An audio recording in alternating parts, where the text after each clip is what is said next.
ค่ะกราบสวัสดีFCทั้งช่องของสงกรานต์นะคะมื้อนี้จะมีแนวทางตำลาวในวันที่16กรกฎาคม69ของคนนอนหน้านะคะตำลาวของคนนอนหน้าบ่ผิดหวังค่ะพี่น้องบ่ผิดหวังนะคะเพิ่นให้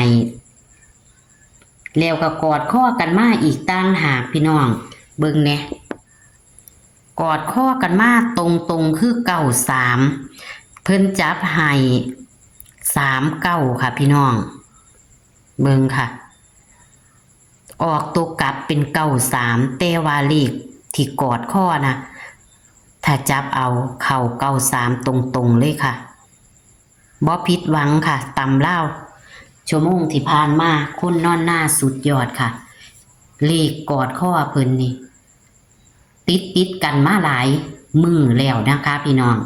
กอดข้อกันมาอยู่พ่อปะนันนะคะอย่าเผลออย่าพลาดค่ะนี่มื้อนี้กับจับคู่กับเขาแล้วค่ะพี่น้องถึงจะเป็นตัวกลับกับเขานะคะในมื้อนี้หรือว่ามื้ออื่นนี้นะคะจะเป็นวันที่16กรกฎาคม69เป็นตำลาวกับคุณนอนหน้าจะเป็นตัวใดนั้นเฮาไปรับชมรับฟังเสียงสัมภาษณ์ระหว่างแอดกับคุณนอนหน้าได้เลยค่ะรู้ไหมค่ะสวัสดีค่ะฮันไหนนอนเนาะนั่งขาเบิ่งอยู่นี่เจ้าแม่ท่วมเหล็กไงเอาค่ะเอาคือเก่าค่ะเพื่อได้ยังไดกอดข้อกันมาแล้วก็จับคู่กับเข่าอีกป๊าดโถเซียนกอดข้อกันมาคักแต่ของเจ้าแม่มันมาหลายมือละเด้ป๊าดพี่น้องFCเห็นบ่น้อยัดหากระถืออีก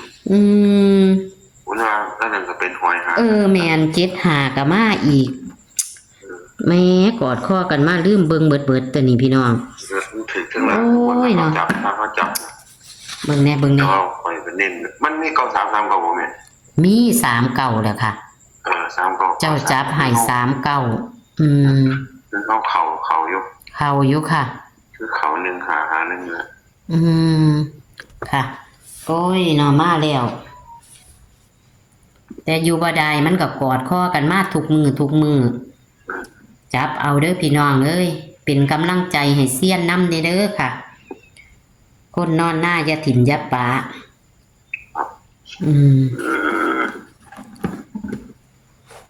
ค่ะถ้ามันก็เขาเนี่ยบ้าผมคุณว่าบอกเป็นตัวนั้น2 มือถือเครื่อง2 มือแล้วมันขึ้นแล้วมันบอกมันถือการนึงหาเลยค่ะพ่อแม่พอถือให้แม่ยังกอดพ่ออยู่อันนั้นผมบอกพ่อเมื่อตัว28จะถือ28นี่ผมขึ้นมาอยู่บ้านแล้วติผมมาตามวันอาทิตย์เอาติผมได้บอกเนี่ยแหละผมไปบอกเป็นทั้งสองผมได้บอกเป็นรอบวันมันอังคารหรือวันพุธที่มันออกแล้วว่าบอกไปของวันถึงทั้ง2 มือแล้วบอก2 มือถึง2 มือแล้วจังเนี่ยล่ะเอาคือได้บอกนี่บอกทางช่องแม่นบ่หาดิขึ้นมาวันนั้นยังมื้อเช้าเขาเลยบอกเป็นลายังมื้อเช้าก็เอาพอดียามแรงก็ถือเลยเอาบัดบอกอันนี้คือบ่จับคู่ถือคั่นน่ะแสดงว่ามื้อนี้ก็ถืออีก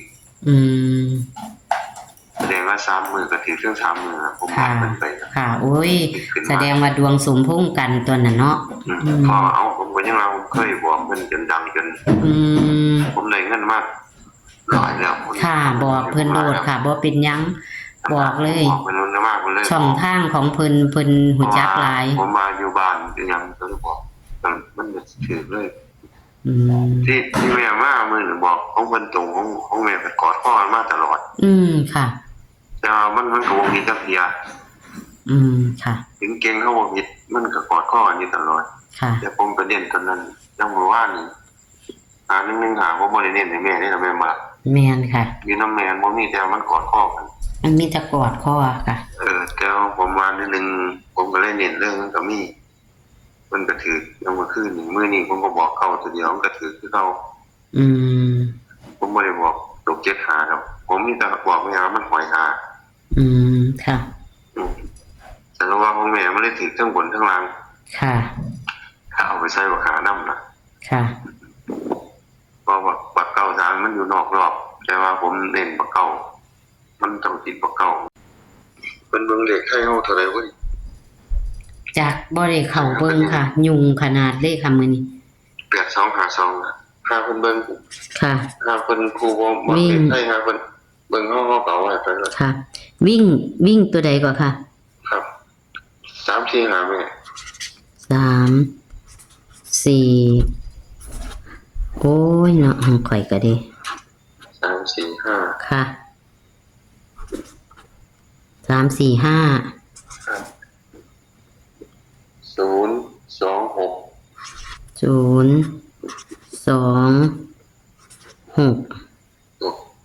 เอาสูตรเก่าระวัง8เด้อแม่เด้อ จุดเอา8ไว้ห้อยคือเก่าแม่นบ่ค่ะ ระวัง8อืม คือผมบอกว่าระวัง5ล่ะ ค่ะ อันนั้นก็จับเฉลยแต่ว่าตัวเข่งก็อยู่นี่ล่ะจนนึงก็จับเฉลย ค่ะ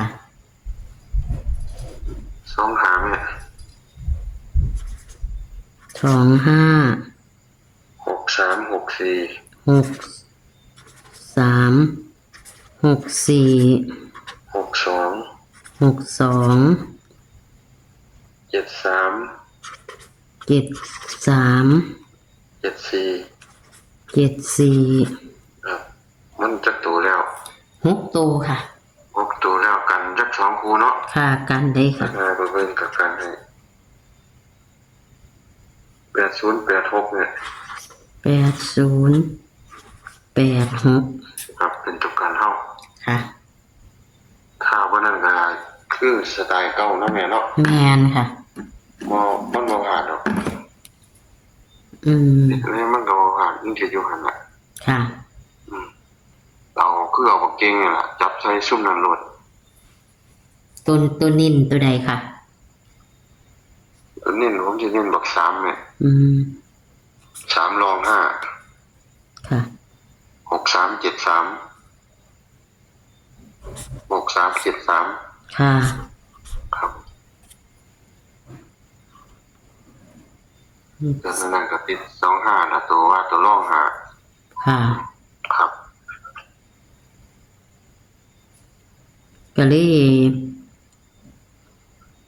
มีเน้น2คู่เนาะค่ะ ครับเป็นให้2คู่ ค่ะ ผู้สาวเนี่ยไหนจะได้ที่ไหน เน้น89กับ69ค่ะ 6989ค่ะ เขาจะลองนะมันก็เป็นบักเก่งเขานี่บ่ว่าได้เอาบักเก็ตเด้ ค่ะ บักเก็ตมันก็เก่งมันลุยจะใส่บักหาตัวกันซะ เอาเจ้าเอาเก้าตัววิ่งน่ะตัวไอ้นั่น เอาเก่าแข็งแรงเอาเก่าตัวมา มันก็มาของมันอยู่ก็มาอยู่ มาของมันที่เขาจับผู้ถือ3เก่าอยู่แต่ว่าบักเก่งเขา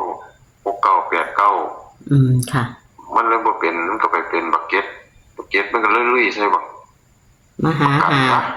บักหาบักหามันเป็นตัวกันเด้ ค่ะ บักเก่งเขาก็เลยบ่รอดเหยียบมันรอดก็บ่รอดเลยได้อยู่ มันก็ปีนไปใส่บักเข้ามาจับมันแล้วเอาประกันนั่นล่ะตัวประกัน ค่ะ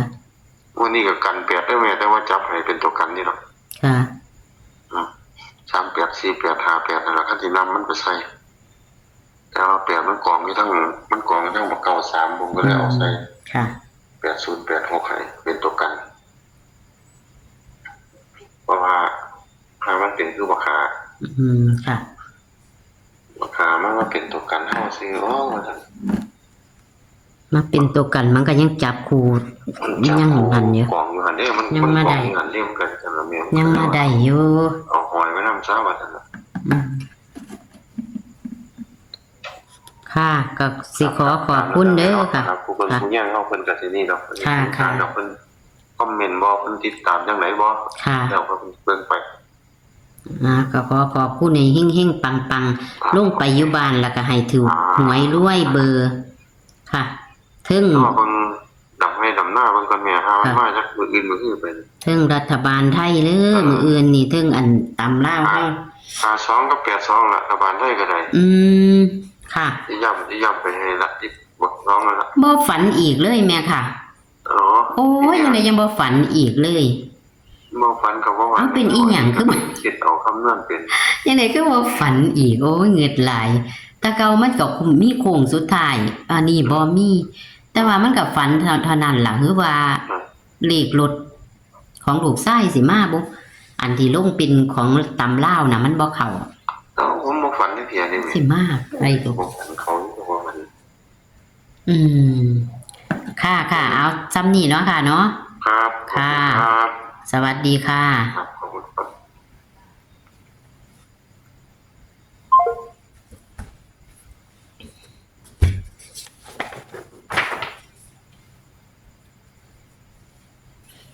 เบิ่งเลยค่ะพี่น้อง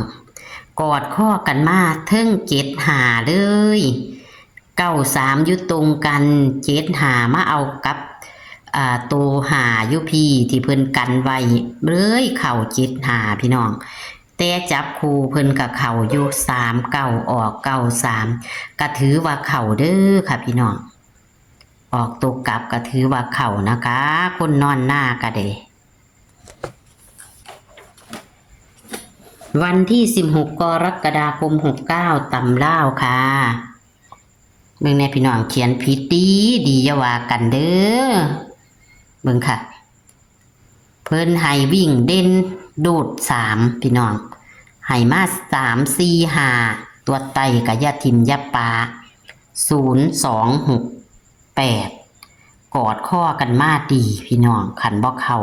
โตเพิ่นจับคู่ให้กับกอดข้อกันมาเด้อเพิ่นเน้นให้ก็จะมี6 3 7 3นะคะเอาแคปหน้าจอค่ะพี่น้องค่ะตัวหนังสือมันนี่ตัวน้อยมือจังหนึ่งก็เขียนใหญ่ขอให้หิ่งขอให้ปังเด้อมืออื่นขอให้ถูกหวยด้วยเบอร์กับต่ำล่าววันที่16 กรกฎาคม69นะคะโชคมันค่ะสวัสดีค่ะ